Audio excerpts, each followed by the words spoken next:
pelvic posse, and welcome to the Empower Your Pelvis Podcast. Hey, everybody. Welcome back to another episode of the Empower Your Pelvis Podcast. I'm your host, Dr. Amanda Fisher, a pelvic floor physical therapist in the Kansas City area.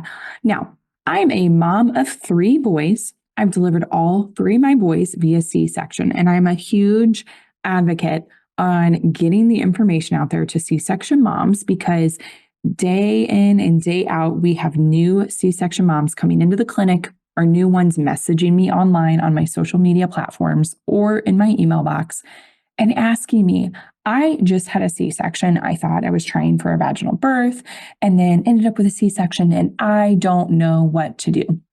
All right.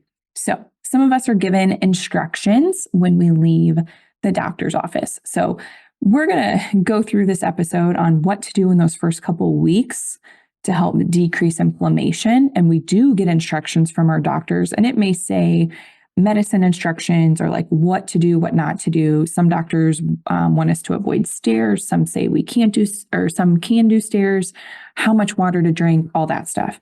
But we're going to break down the basics here. My main goal after having any kind of surgery and having a cesarean or a C-section is major abdominal surgery, but is decreasing the inflammation in the tissue to help with healing. So a couple ways we can do this.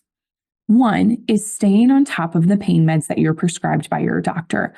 A lot of my patients end up trying to wean off the pain meds probably too soon, in my opinion. But again, talk with your doc about your pain meds, but they are having increased pain and even nerve pain, like burning, itching, uncomfortable feeling down there.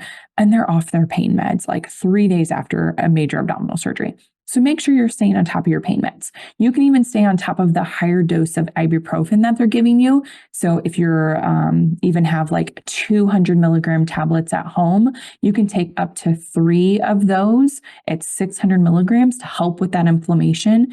Usually the first 400 helps with the pain. First 400 milligrams. And when you get to 600, that's going to help with pain and inflammation. And we really want to help decrease the inflammation so tissue can heal down there. Another thing we want to think about is how you're getting up out of chairs and out of beds. Now, in those first 24 hours, if you've had a C-section, you notice your legs don't work. So it's a little harder when you start to get feeling back in the legs to remember how to use them. But even in the hospital bed or when you get home, really log rolling to get out of bed. If you're in the hospital bed, use those buttons and let that thing move you up to sitting or move you down to laying down. It's very helpful. When you get at home, though, log roll. That's going to put less tension on that incision in those early weeks postpartum. More tension down there creates more of an inflammatory process. So let's decrease that inflammation by learning to log roll. Roll over to your side, let your legs drop off, use your hands to push up into that seated position. Now, when getting up out of the chair, off the bed, or out of a recliner, we want to scoot our butt as furthest forward onto the edge of that cushion as we can, and it feels safe.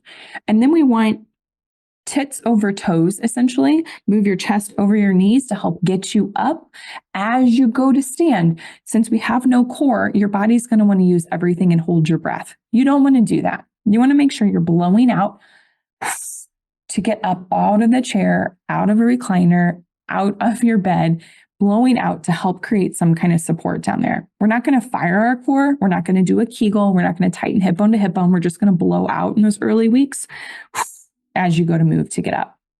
Another thing we want to think about is compression leggings. These are some of my favorite things postpartum after having a C-section.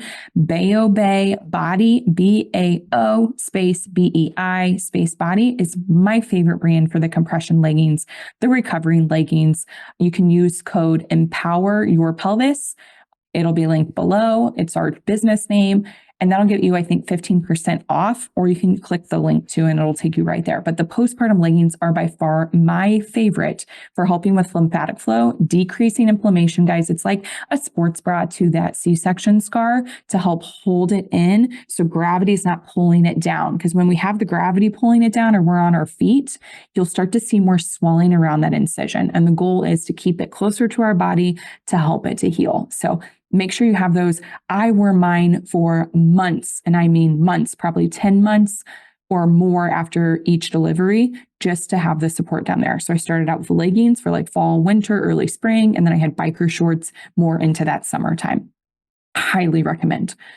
The next thing and last thing that I don't think a lot of us, at least in our culture in the Midwest where we are, we get food delivered postpartum, which is wonderful. I love the food. It keeps me from having to cook for my family. It's so helpful.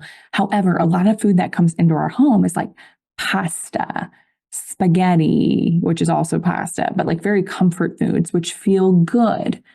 However, it's not very helpful with decreasing the inflammation. So really thinking like healthy carbs when we're eating can help us to heal, like carrots, sweet potatoes, squash, eating less sugar, which when you're in pain and discomfort, we want all the sugary foods because it makes us feel good.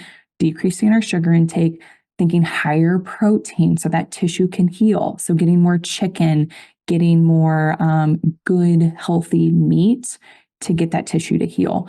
And then really thinking about eating cleaner meals, so more veggies, more fruit, but then increase the water hydration with all that too. So like 100 to 120 ounces of water, typically with breastfeeding if you're doing that, but also just tissue healing while you're eating all this extra fiber too. So hopefully this helps for anybody who's newly in that cesarean phase. If not, share with your friends and family who are going through a new C-section and send me an email, info@empoweryourpelvis.com. I'm more than happy to help guide anybody through this.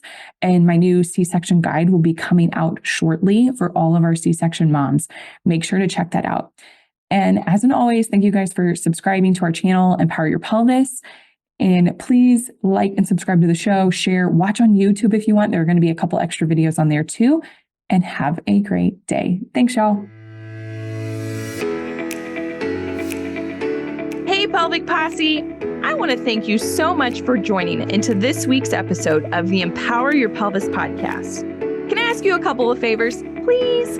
Number one, can you like and subscribe to this podcast so that you can continue to empower your pelvis forever so that you will never miss out?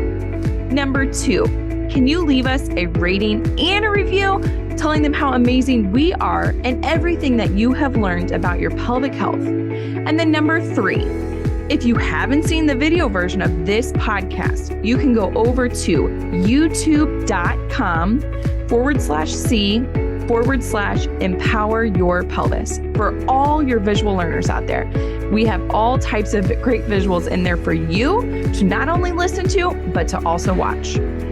Thank you so much again, and make sure to give your pelvis some love. Until next time, peace out, Pelvic Posse.